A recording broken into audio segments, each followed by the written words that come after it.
What's the deal? I'm DannyTheBarGod. We are back with Pension episode number 3.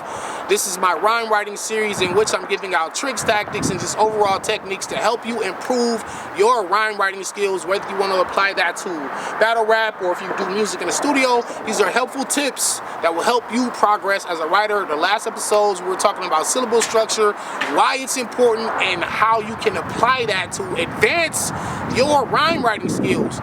Today we're going to be talking about punchlines. Punchline is one of the most used, one of the most feared, and one of the most well-known weapons that battle rappers use. What is a punchline? How do you even come up with a punchline? Basically, you look up the word punchline in the dictionary, it'll say it is the main point of your sentence or story or joke, etc. Now, in battle rap, punchline is a deadly weapon, and misused, it could also be very corny if you're using punchlines the wrong way. So, punchlines could be a name flip. It could be a personal. How do you get in debt with a punchline? Where do you even get a punchline from? Where do they even come from? Like, the punches just come out of thin air. When you're starting your round, if you're a battle rapper, and it's like your first round, and you got this blank piece of paper, it's like, what do you write? Like, you got the pen, you got the paper. It's like, all right, where do I start? It's like, there's no real answer to that. You can really just start anywhere. I like to get right to the bars. I don't really like to do a bunch of filler. So this is an added bonus to the video. Let's talk about filler real fast. Some people take rhyming sequences. Let's just talk filler real quick. Some people take rhyming sequences that don't include a punchline as filler. So if you're just doing a whole bunch of multi-syllable stanzas and sequences and there is no punchline or no metaphor there, then they consider that filler. But filler is actually a waste of a section of your round that you don't need. Let me give you guys an example. All right, Smack hit my phone. He asked me, do you want to battle, old boy? I'm like, fuck no. He too weak. Hung up, kept getting some head, called him back in 2 weeks. I'm like, damn, maybe I should take this money. Christmas coming up in a few weeks, and I could beat him, and I could get this whole crew beat. Now watch you eat. Now let's get to the bars. All that, you didn't need that. You could have just started your round off punching. That right there is filler. I just freestyled that out there. That's filler. That's bullshit. I get what people be trying to do. They be trying to just give you a broad context of why the battle happened in the first place. We don't need to know why the battle happened in the first place. The fact is, you're already on the stage with the dude. You're here. You accepted the battle. So whatever the reasoning is, we don't care. We just want to see the bars. That's filler. Please stop doing that, and don't get rhyming sequences misconstrued with that. That's filler. And we can debate that if y'all want to. Get in the comments below. But let's get back to the main point of this video. Don't want to make it too long. The anatomy of a punchline. Well, hey, why not? Let's use an example from probably the best puncher of all time, Rum Nitty. Let's take a famous bar of his. I wish a big nigga try to act live. 357-1 for thinking he's Shaq size. Crazy. It's punchline. It was a haymaker in the building, and punchlines usually have two separate meanings. So he said, I will 357-1 thinking he's Shaq size. And this is how a punchline is set up. Look how he set it up. So first of all, let's get to the meat and potatoes of it. 357-1 for thinking he's Shaq size. So Shaq, 7 feet, 7'1", roughly 350 pounds. So that's where you get 350 and then 7'1". Now, the flip side of it, the literal meaning, he was saying, I will 357 one. I will shoot one of these big ass niggas with a 357. I wish a big nigga try to act live. So that's the setup bar. I wish a big nigga try to act live. That's the setup. Here comes the punchline. I will 357 one for thinking he's Shaq size. Now, he followed the rules of the syllables. If y'all go back to the second episode of syllable structure, check out act live, Shaq size. The two syllables, they rhyme. Act live, Shaq size, they rhyme. So he followed the rules of syllable structure. And he also gave you context, because the context was big nigga. I wish it, because Romney's like, what, 5'4", 5'5", short guy, generally a small dude. He said, I wish a big nigga try to act live. He's battling Ill Will. Ill Will's over 6 feet. Ill Will's a big dude if y'all haven't seen him in person. Y'all can tell from the YouTube video. So he said, I wish a big nigga try to act live. I 357 one. Thinking he's Shaq size. That's where the punchline hits. The punchline is the Shaq size, 357 one. That's where the punchline is, and what made the punchline work, because you can't just throw out punchlines without giving them context. He gave you context with big nigga. So that's the whole idea of it. That's, first of all, when you're coming up with a punchline, first thing you want to do is think of the punchline.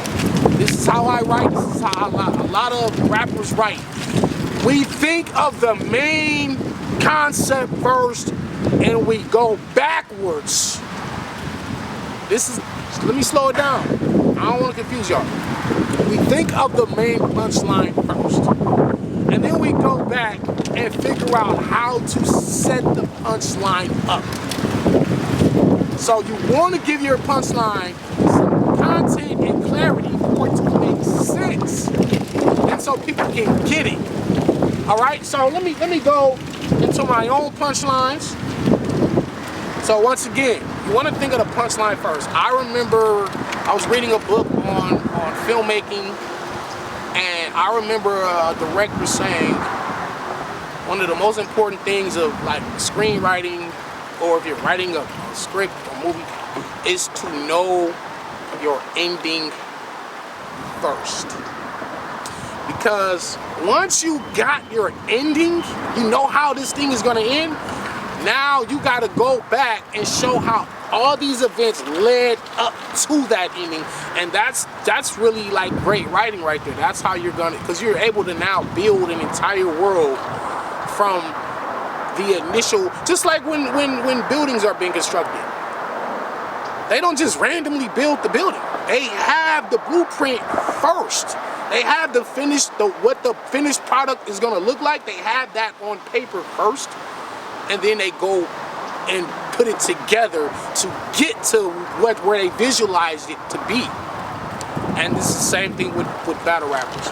We think of what the punchline is gonna be, and now we have to go back and actually build up to the punchline. That's as simple as I could put it. Okay, let's go. First of all, if done incorrectly, punchlines can be very corny. They could be very simple, and they could be corny. What makes a punchline dope is the layered complexity. So you got the surface layer. So when you say the punch, we understand what the first meaning is. Let's just say this is the first layer. This is the top layer. This is the meaning. Underneath that, there's another hidden meaning. Let's say this is the surface of the ocean. Underneath is like another secret meaning. And if you're clever enough, underneath this can be another meaning. And fans can now interpret which way they want to interpret it. And sometimes they'll react to a punchline because they caught the surface layer. And then they might even react again if their brain is quick enough, or they got time to really just catch both at the same time. You can catch the other meaning. And that's what makes a punchline great.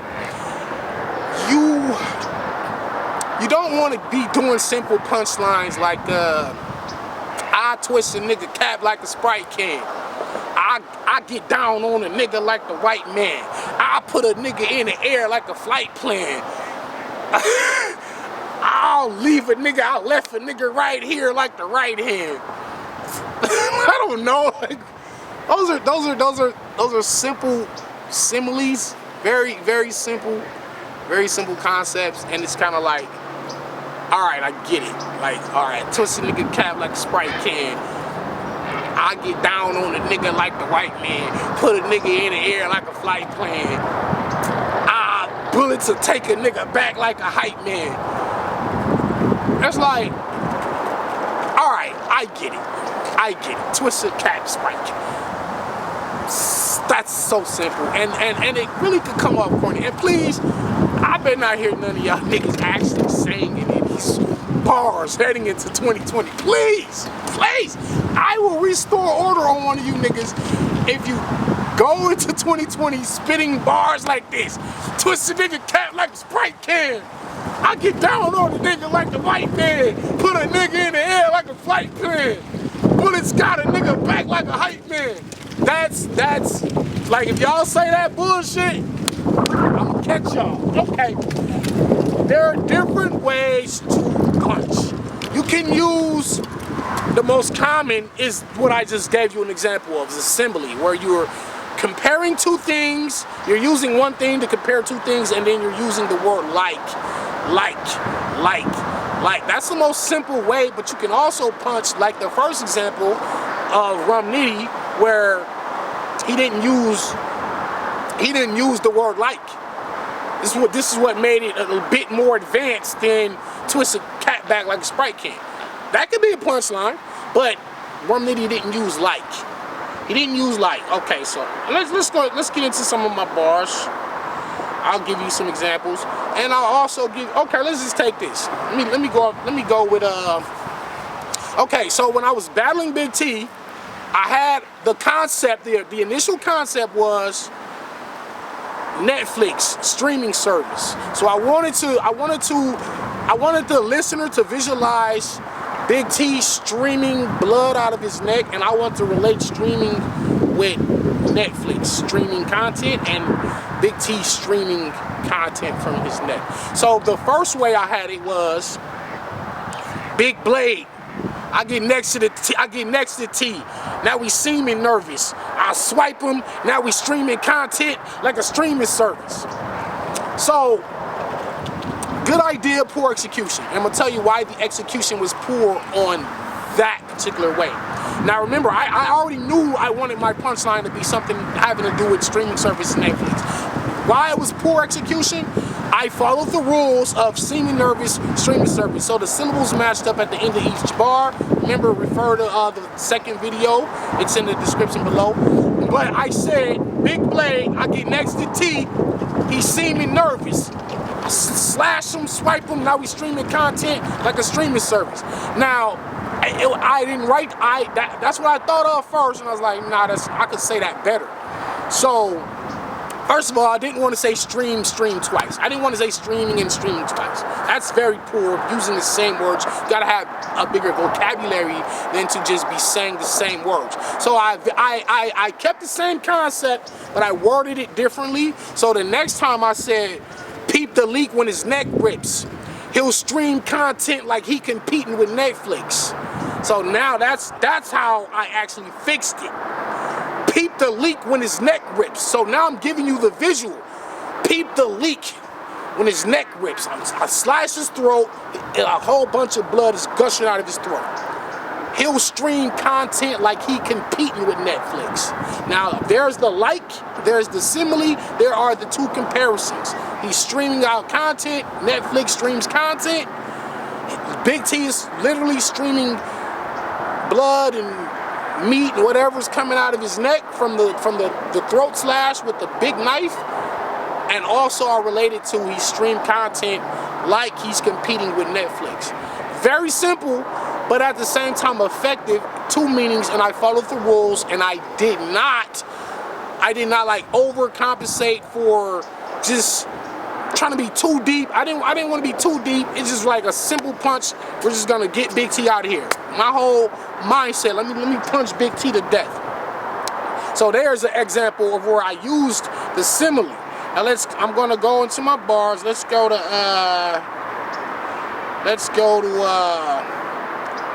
me versus bars major. Let's go to me versus bars major. All right, and this is where I use another example of punching without actually having to do like, and there's many different ways you could punch. So I started off, I said we interrupt home life. You walk in your door greeted by chrome pipes, 6 beams from the top of your stairs looking like strobe lights, tortured the whole night. Right there, when I go tortured the whole night, that is the transition, that's the segue bar. So I rhyme chrome pipes, top of your stairs, 6 beams from the top of your stairs looking like strobe lights, tortured the whole night. Smack with the burner until you fall flat, tied up, stomped in your mouth until your jaw crack. He crying to the top of his skull, met with a ball bat, then beat half to death with a cell phone. You know what I call that? So right there, I'm punching, but I'm not using like. I'm giving you comparisons, and I just said beat half to death with a cell phone. You know what I call that? And then I followed that up with the receiving end. You misunderstood me clearly, nigga. That's a cold reception and bars low. Now do you hear me, nigga? So right now, I'm giving you a whole sequence where we interrupt home life. Walk in your door greeted by chrome pipes, 6 beams from the top of your stairs looking like strobe lights, tortured the whole night. It's torture. We break into Bars Major house, middle of the night. He's getting tortured, beat down, tied up, stomped in your mouth until your jaw crack. He crying to the top of his skull, met with a ball bat, then beat half to death with a cell phone. You know what I call that? The receiving end. You misunderstood me clearly, nigga. That's a cold reception and bars low. Now do you hear me, nigga? So right here, I'm using the cell phone allegory. The cell phone is the receiving end. I follow the cell phone with the receiving end. But it's a scheme and punching at the same time. You know what I call that? The receiving end. You misunderstood me clearly, nigga. That's a cold reception. Now bars low. Do you hear me, nigga? Bars low, cold reception, cell phone. But all this is all intertwined. I'm not using like at all. In this whole sequence, in this whole scheme, I'm still punching. I'm not using like. You can punch in many different ways. Let's go back. Let's keep it going. Let's give some more examples.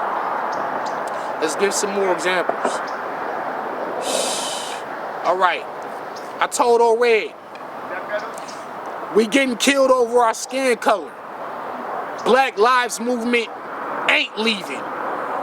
It's crazy how in this space and time, dark matter, but we can't see it. I paint scenic pictures. You rap, I keep a tray smoking. CG, I don't buy into these fake motions. So, we getting killed over our skin color. Black Lives Movement ain't leaving. It's crazy how in this space and time, dark matter, but we can't see it. So I'm actually both ways. I'm talking about the literal dark matter in outer space. In this space and time, dark matter, but we can't see it. Now, on the flip side of that, I'm talking about black people's skin color, how we actually matter in the world, but we can't see that we matter because of the brutality and the injustice, the racism, everything, the prejudice, everything that we go through, we can't tell that we matter. And I said it's crazy how in this space and time, today, even as much progress as we've tried to make with society, we still can't see that we matter. Punching, and it's very metaphor heavy, which is the difference between punching and metaphors. Now I go into a punch. It's crazy how in this space and time, dark matter, but we can't see it. I paint scenic pictures. You rap, I keep a tray smoking. CG, I don't buy into these fake motions. So right there, I give you a punch where I'm talking about CGI, of course, computer generated images, CGI, y'all know what CGI is. fake motions, CG. And now the flip side of it, I'm telling O-Red, CG, I don't buy into these fake motions. The moves that O-Red making in real life, the moves that these gun motions he's making on stage, I don't buy into these fake motions. I'm punching without using the actual in the simile of the punchline. There are many different techniques you can use to punch. You don't have to say like